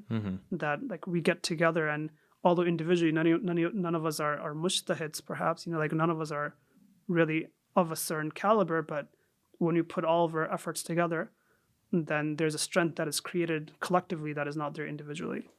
SubhanAllah. And you guys put out, mashallah, resolutions, not fatwa. Yeah, it's it's kind of standard terminology within an academy of that nature to put out a resolution, but more or less, it is a fatwa, essentially, right? But what we try to be mindful of is that we are not into, we're not a Darul Iftaa. The American Fiqh Academy is not a Darul Iftaa. It does not and doesn't have the capacity to handle Q&A. Because it's all volunteer ulamas, right? So what we do then is we internally select the topics that need to be researched, and then we research that over time. But if we get into the Q&A, then that itself is so time consuming that it doesn't leave time for this research. So alhamdulillah, there's different Darul Iftas, and they can handle the kind of the day-to-day Q&A. But these really kind of big complex matters, then the American Fiqh Academy just kind of focuses on that. So it selects its own topics internally, and it doesn't answer Q&A for the community in that sense. It doesn't have the capacity to do that. Got it, mashallah. Okay, so that's a pretty interesting understanding of American Fiqh Academy, mashallah. It's something that a lot of people may not know of, and they may just see it as where do I submit a question? Yeah. But you do also have a separate Darul Ifta. Gee. So can you tell me, I know you always say there's a purpose to something and why you started it, and the foresight of your teacher, Mufti Ebrahim Desai Sahab, that, you'll need this when you start your own. So, the Darul Ifta is part of the Institute of Islamic Education, is part of the Madrasah. It runs, autonomously, but it is part of the institution. Ubaidullah, he had asked me about starting starting Iftaa and such, and I had mentioned no, we shouldn't do it, right? We shouldn't do it. And so essentially, I kind of talked him out of us doing it. So the next year, Ubaidullah, is Ubaidullah, he's smart, mashallah. So the next year, he didn't ask me, just kind of told me we're starting Iftaa, and you should teach. I was like, okay. So I thought, I may teach part time, teach a couple of books or such. So then I worked with Ubaidullah to kind of help set it up, and then eventually kind of told me that no, you're gonna run it, right?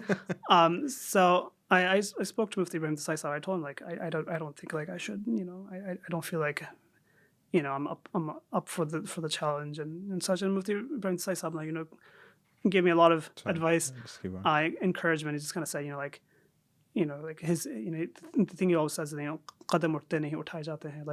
Essentially, that it's not from you. Allah SWT will make it happen. Don't worry about it. So alhamdulillah, then started the Darul Ifta. It was in the first batch was in 2007. Was when the first batch started. Sorry, 2017. Yeah. I finished in 2007, so 10 years after that. And alhamdulillah, it was an honor for the madrasa to kind of ask me to lead it and to have that confidence in me to lead it. And an honor for me to serve the madrasa. 10 years after graduating from there, like now you're leading a course there. Right? And the Darul Ifta is meant to prepare, in simplest terms, to prepare muftis, right? But really what it is, in particular about like, preparing not just Ifta graduates, not just people who understand the principles of Ifta and such, but like producing like quality researchers, right? Like people who are passionate about research, people who are going to stay involved in that field, people who have certain mindset, right? Because it's not every field is for everyone. Like you have to align you have to align people's skills with the areas where they're going to excel, right? And if you see that there's misalignment, that people who have skills elsewhere, but then they're in this course, then it's very difficult for you to say that this isn't for you. But in order to ensure that you don't mislead people into thinking that they're going to excel at something that you don't think they're really going to excel at, and to have like proper standards and such, it requires a lot of effort. It requires a lot working closely with the students. And alhamdulillah, like we had from the first batch of students, there was 4 graduates. Mufti Ebrahim was one of them. And then the second batch we had 3 graduates. And then now we're currently on the 3rd batch. So there's 10 students. Oh wow, mashallah. Yeah, mashallah. So alhamdulillah, students they seem happy. They're doing well. So you just keep making dua to Allah subhanahu wa ta'ala for that Allah subhanahu wa ta'ala allows like first and foremost like you to have like that proper juristic mindset, and then Allah subhanahu wa ta'ala produce that in the students, and that Allah subhanahu wa ta'ala makes you a means to help facilitate that. So alhamdulillah, like I'm very happy and proud of the graduates we've had. And with Allah subhanahu wa ta'ala's tawfiq, then we'll kind of continue to do the work. But we see like these graduates now going into the American Fiqh Academy and adding value into research there. So alhamdulillah, that loop that we tried to create, alhamdulillah, we see that working now, alhamdulillah. Mashallah, mashallah. And this is a 2-year program, correct? It's a 2-year program. Okay. And because I know there's a couple of people who joined in the first year but didn't continue on the second year, and they didn't graduate. What are the differences between year 1 and year 2 in that sense? In year 1, I'm students who who have certain amount of grounding and have like the shock, like have the interest and the zeal to excel. Like I take them in, and like you do a lot of the kind of foundational works and such in the first year, and like everyone starts to answer questions and such. But then they're, like I mentioned, like those students who really have like their mindset aligns with what what is required from the field, and having that kind of depth and that fiqhi mindset, then those students then kind of continue into the second year and start to do more of the detailed research and writing and such. But the first year, you can say, I make it such that my acceptance criteria in the first year is different than my acceptance criteria in the second year. And from day one, I make it clear to the students that no one should think that just because you're enrolled and admitted that foreshadows in any capacity like what happens later on in second year or graduation or such. Yeah. So the students are there, students who are there are clear about that from the beginning, and they keep getting regular feedback and such. So there's no surprises to anyone. But alhamdulillah, like anyone who studies for any period of time still establishes a very solid grounding. But then those students who kind of continue into the second year and they finish, then alhamdulillah, those are the kind of products that you want to be researching some of these complex matters that we're talking about. MashaAllah, MashaAllah. That's amazing. May Allah Ta'ala accept and increase the Darul Ifta, because we get to benefit here at Masjid Uthman with Mufti Zishan, MashaAllah. So alhamdulillah. You mentioned something on your Twitter that I was reading. You mentioned that your grandfather, your father, and your wife were all orphans. And you were speaking about the importance of adopting children. And you yourself, correct me if I'm wrong, you were sponsoring somebody in Chechnya for about 10 years as well. And mashallah, you have how many adopted sons? Two, mashallah. Very beautiful, beautiful children, mashallah. Can you tell us a little bit about the importance of adoption within the context, obviously, of Islam, and how was that whole process or the journey itself to bringing a child over from overseas? Yeah, so there's a lot there. There's kind of the logistical process and such, which can vary, like, and does vary country to country and such. I mean, anyone who's interested in it, I've always been happy to help, and anybody who's thinking of going down that line, is welcome to reach out to me. I think the first part of kind of what you mentioned about like the importance of it, right? I mean, the fact that the Prophet mentioned that ana wa kafil yatim kahatain, that me and the person who takes care of orphans will be like this. I mean, if you have ma'iyya of the Prophet, like if you have companionship of the Prophet, like what else could you possibly want, right? Like that's a good sign of your dunya, and like that's a promise for you in the hereafter, right? So that alone is sufficient reason for somebody to want to do this, right? And I mean, alhamdulillah, it's something that I had always wanted, and like financially, like sponsoring orphans in other parts of the world. I mean, it has its virtues. Don't get me wrong. But you always feel like it's different when you send money versus like you actually provide kind of a home. Right? So alhamdulillah, like my wife was on board with the idea as well, and then we went to Morocco. Just logistically, like it was more of a feasible option than like, for example, Pakistan or such. We're both of Indian background, right? So we don't have anyone in Pakistan. There's like other challenges that come with like the Indian background and whatnot. But like Morocco was from just a process aspect, just more feasible. So I mean, alhamdulillah, we went in 2016 for the first time, and then we adopted my older one, Ridwan. He was 10 months at the time, and kind of what we saw and what we experienced, like we had decided, no, we're going to go back again. So then the following year we went back again in 2017. And we adopted my younger one, Adnan, who was almost 3 months at the time. MashaAllah. So, I mean, like, how was that experience for you in that sense? Like, how would you present it to the community on the importance of why we should be doing this together? There are certain concerns, I think, when you talk about the virtues, like, there's not much to sell there. I mean, if you if you have companionship of the Prophet, like you're like you have najat in the akhirah, and you have not just Jannah, but you have Jannah with the Prophet, right? The virtues of there aren't, I think, that people need to be convinced of. I think people have other concerns, like legal concerns, also from a juristic legal concerns perspective about like how will the mahram relationship work and such, and there's laws and solutions for that. That I think people just aren't aware of. So part of it is, maybe like it's just awareness for people about how these work, right? Like it's possible for a woman to induce lactation.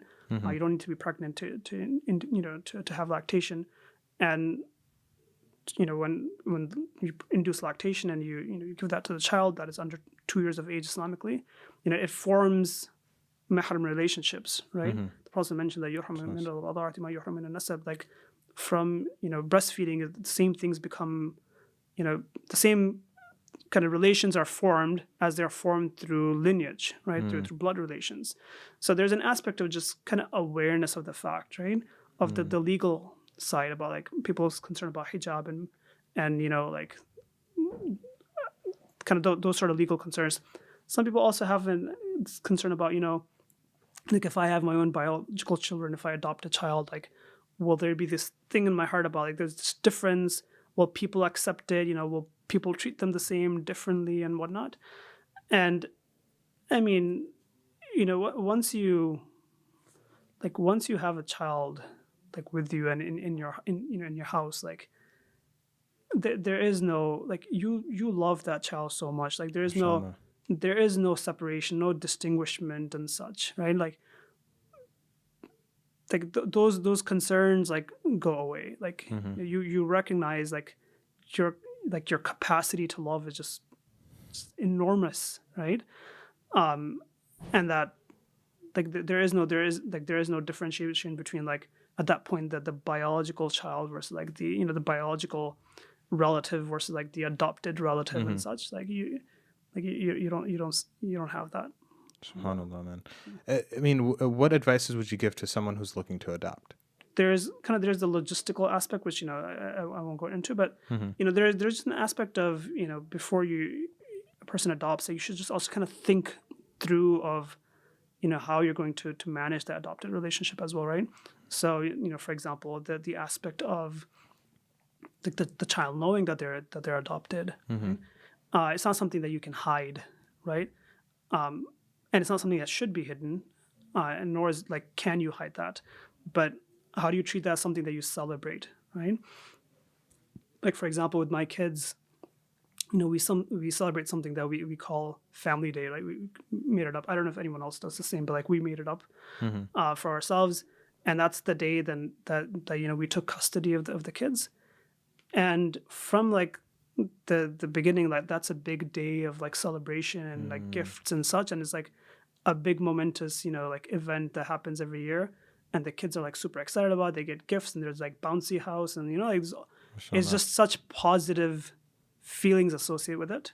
And like we tell them like what it is, like what the day is, right? But now as they grow up, and they can start to understand a bit more, year after year, like understand it like a little bit more. So there's no like sudden like sit down, we have to break news to you sort of moment. Like they like it's always clear to them from the very beginning, but there's always this positive celebration and happiness that's associated with it, right? So like thinking through those sort of things is kind of what I would advise them. And then there's kind of the logistical legal process of going about it, and there's the aspect of inducing lactation that's important, and how to go about doing that. Like those are separate follow-ups that somebody should look into. But I mean, otherwise I would say like don't overthink it. Don't make obstacles for yourself. Like it's something that like you can possibly regret in this dunya, and like you most certainly will not regret that in the akhirah. Right? Just go for it. MashaAllah. Definitely. A follow-up to a previous question that I had that I actually forgot to ask you. Being a student of knowledge for so many years, and then going to study overseas, coming back, serving the community through Dar Hikmah, and now at Darul Iftaa at IIE and with American Fiqh Academy. MashaAllah, it's a very long, it took me like 30 seconds, 40 seconds to get through all of that. What advices would you have for somebody who's studying or looking to go study, whether it's, it could be, locally, abroad, or private, part-time or full-time? I mean, I would a couple things. I would just say that one, don't go into it unless you have the desire to excel. Right? Like we don't need mediocre scholars, right? Like we need people who excel. Like the type of fitnas and the challenges that we face as a community just continue to increase. Like we need increasing quality of scholarship as well. And just to clarify, like I don't mean like there's anything wrong with the quality of scholarship. What I mean is that we can't afford somebody who just kind of gets through, right? We don't want somebody who graduates, right? Like we don't want somebody who finished the course, right? We want somebody who's capable of handling the type of issues that we keep facing, and seems like they keep increasing from like different angles, right? Somebody who's equipped to handle that. So if you're going to go into the field, like you should go into the field with the mindset that I'm going to give it my all to excel, not to finish, not to graduate, not to get a good grade, right? But to excel in all aspects of my field, right? There's like, if you're the imam of the community, people ask you questions about fiqh, they ask you questions about hadith, they ask you questions about tafsir, they ask you questions about like aqidah, right? You can't say, no, like aqidah is not my area, ask me like a hadith question, right? Like if you're serving the community, you have to excel in, like you have to be good in everything, right? There's a certain amount of foundation you need to have in everything, right? Just the community just kind of expects that from you. Yes, then you can go deeper in one area, but you need to be strong in all areas. So if you're going to go into the field, go with the mindset that you're ready to give it your all, that you're going to excel in it, and that you're going to stay engaged in it, okay? There's no benefit to the community if you were excellent and then you came back and, didn't keep up with your books and your reading and staying active, and then you, like, it's like hifz, right? Like if you were bakka when you graduated, right? Like if you're really good when you graduate and then you don't keep it up, and then you're not strong anymore, right? Then that's not the true purpose that we're trying to serve, right? We're trying to preserve the book of Allah subhanahu wa ta'ala. Like you need to have strong memorization, right? If we're trying to serve the community in various manners of knowledge, then you have to be strong in it and you have to maintain that strength. You have to be active. So you have to understand it's if you're getting into this, it's a lifelong commitment that you're making, right? It's not about the course. Okay? It's not about a course. It's not about a profession. It's about like lifetime commitment to the field, right? And if you're not ready for that, then that's okay. I mean, there's other things you can do that are still virtuous.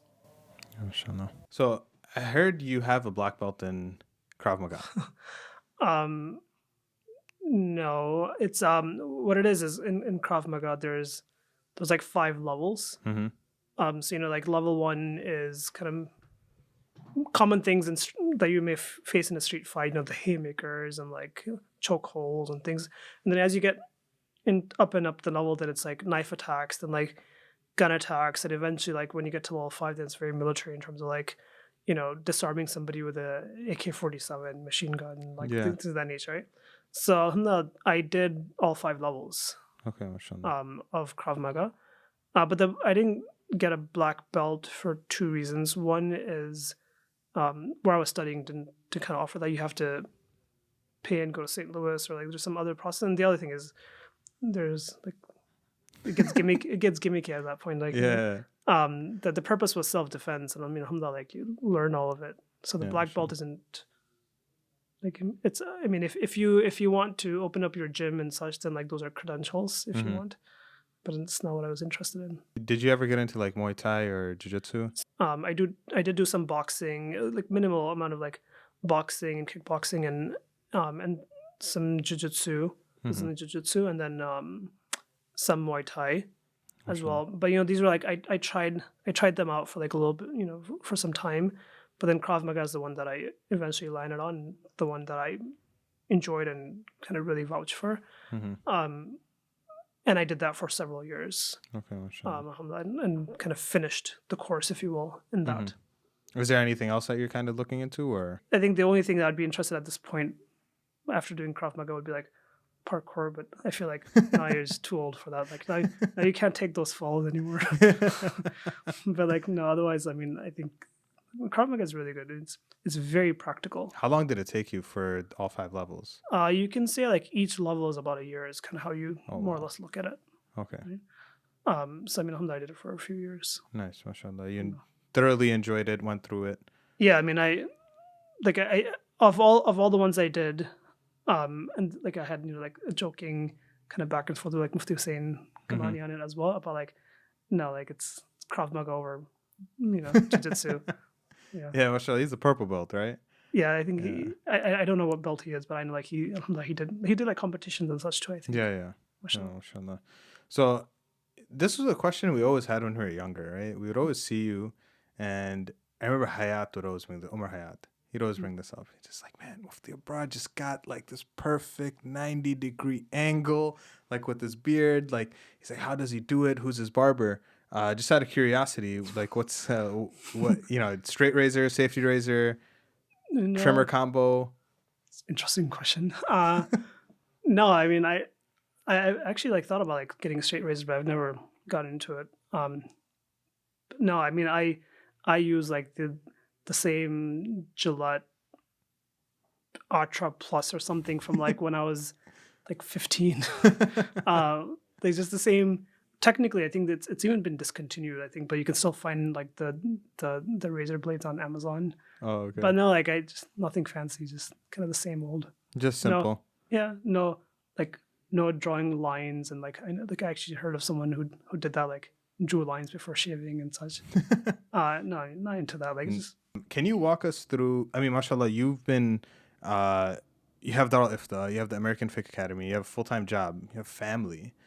Can you just walk us through a typical day in your life for 24 hours? sure. So I mean, you wake up early morning. You know, ideal is that you wake up for the Tahajjud, then you do your dhikr and such at that point, Fajr, and then after that, then you kind of get ready for work and other things. And then usually now, like currently, before like us commuting to work, now everyone's kind of working from home. Mm-hmm. But now, so like the night in the morning after the kind of the morning ma'mulat, if you will, then have class with the students. More like it's like office hours. More like I'm with the students.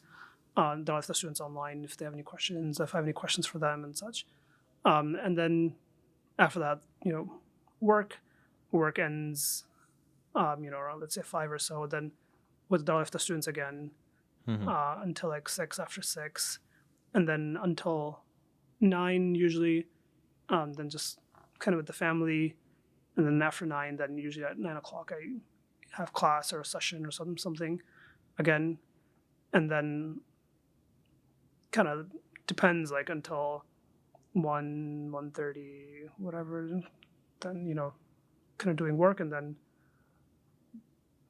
go to sleep, and then you start the same thing again. It's kind of usually the weekdays, pretty typical weekday.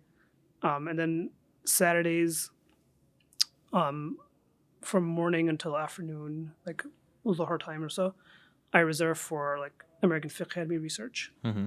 And then I work on that. And then the rest of Saturday then is like family time. Like I try not to do anything at that point. And then Sunday until like 3 or so usually, then with at the Darul Iftaa, Mm-hmm. and then come back home, and then I try to then dedicate that rest of the time with family. Nice, mashallah. And so are you still sleeping about like 4 hours? No, I think alhamdulillah, like I could have had that agreement with my body that like you just put up with it, like it'll get better, so alhamdulillah, like I try to do 5 now. Okay, nice, mashallah. Yeah, Not much of a change, but mashallah. If I get 5 hours, then you're good to go. I'm good to go. Mashallah.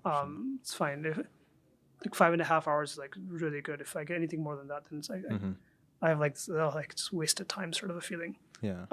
But no, 5 hours is good. Mashallah. Yeah. One random question that comes to mind that I usually ask all my guests. Mashallah, you've been leading Hajj groups for a while.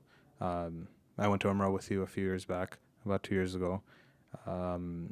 How was your first Hajj, and when was that? First Hajj was like, I think was as a kid. Okay. So I just have kind of snapshot memories of it.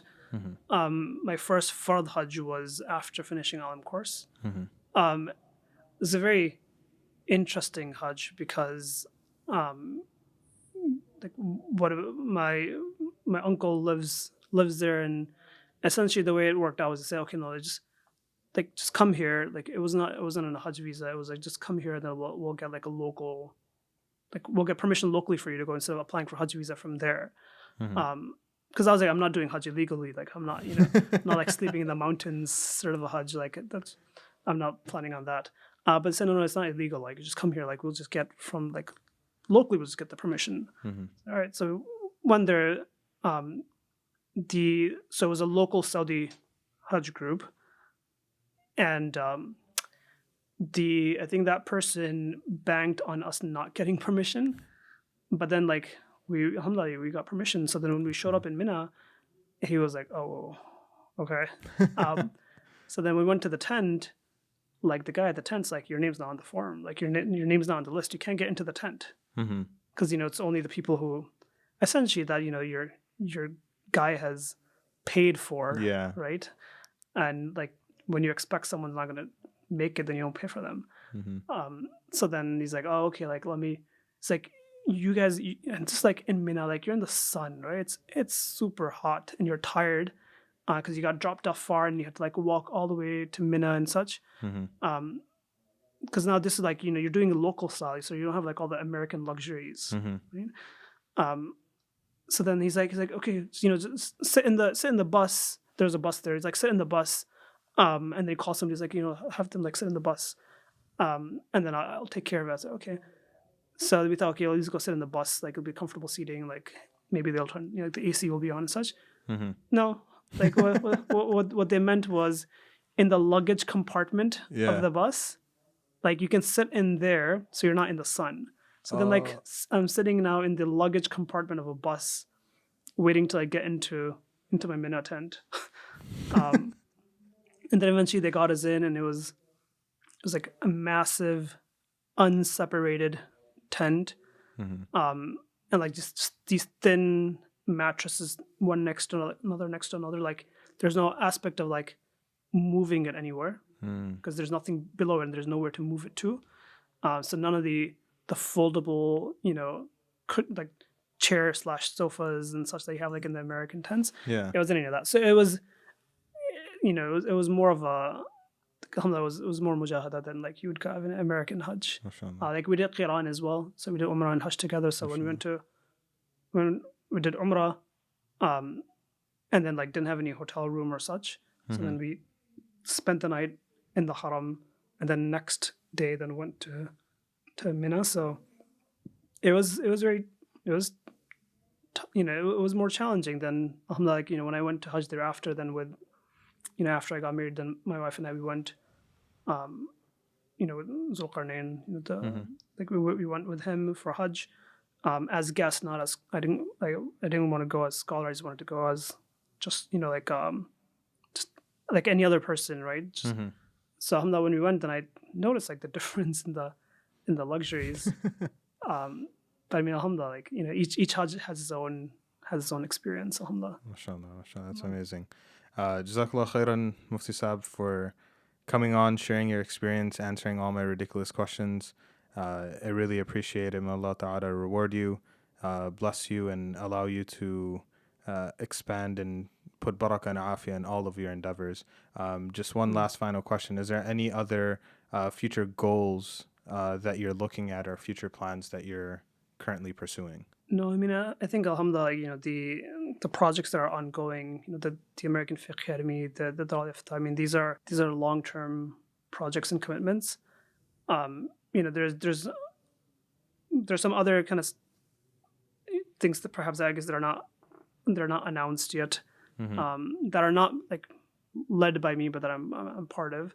And the goal is to help out whatever projects we can, right? Like whatever effort of Allah subhanahu wa ta'ala that we can associate our name with, that we hope that we can try to take advantage of on the Day of Judgment and put into our skills. Like that's always there, but proper full-time dedication. I mean, I think at this point, I mean, alhamdulillah, I'm happy with, and quite full, like hands full with the Darul Iftaa, the American Fiqh Academy, just work, family. As kids grow older, like just they require more time and such. And at some point, like just like you always live with this guilt of like, I wish I could be like like giving my family more time. Like I should be giving my family more time. That the guilt just gets to you, that like it gets hard to like keep committing to things. Right? You rather do fewer things like properly than just kind of putting your hands in everything and not creating true value in those. So I'd rather keep kind of the things that I have and just do them properly than start up any sort of new projects. So no new large projects that I have in mind at the moment. Just continue to work on what I'm already involved in. MashaAllah. And how can someone get in touch with you? I mean, they're welcome to reach out to you and get my email address from you. Okay, inshallah. I'm happy to do. Okay, inshallah. I've never I've never restricted my email Mm-hmm. access from anyone. Just, Okay, inshallah. mm. And if anyone wants to join the Darul Ifta program, definitely check it out in the Chicagoland area. MashaAllah, again, Jazakumullah khairan for Mufti Abrar Mirza for joining us. One of my teachers since I was a very young kid. He may not remember me at all, but I remember him in Frankfurt at the first Hikmah. So, MashaAllah, Jazakumullah khairan again. We really appreciate it, and please keep us in your du'as. I mean, and Jazakallah for having me. This is it's very awkward for me to like, I don't speak much, like in general, I just don't talk a lot. And even like bayans and such, like I always find a way to get out of it for the most part. So it's very unlike of me to just come and speak, and especially speak about myself. I don't, it's weird for me to talk about myself. One of the complaints like my family always has is like we always find these things out from like other people. Like, why don't you ever tell us? And I feel like now, like, they're gonna, at some point when this is released, are gonna tell me like, we heard from so and so, like apparently there was a podcast, and on the podcast you said this, and how come you never told us that? How come you never told us there was a podcast? But I'm the only reason I'm happy to kind of just sit and speak openly and share is, if it does in any way help, anyone who's studying, and we can get some sort of a thawab, reward, or be included in their du'as and facilitate anyone's studies and such, then we hope in Allah subhanahu wa ta'ala's mercy to have their du'as, to have those du'as accepted, to be part of like the sadaqah jari of like the work that they do. I make dua for the, I told you about like Hafiz Shaf Qadri, like who kind of spoke, and he didn't tell me to go into Alim course.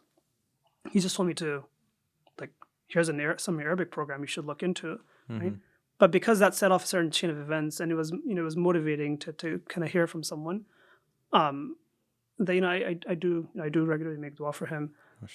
So if we can help someone in their studies in any manner, then alhamdulillah, like happy to do that. And the rewards, inshallah, will like look forward to them. And we ask whoever's listening to this and anyone who finds any benefit in it, to make dua for me, to make dua for my family. It makes a lot of sacrifices for me to be able to do whatever I'm doing, for me to have done whatever I have done.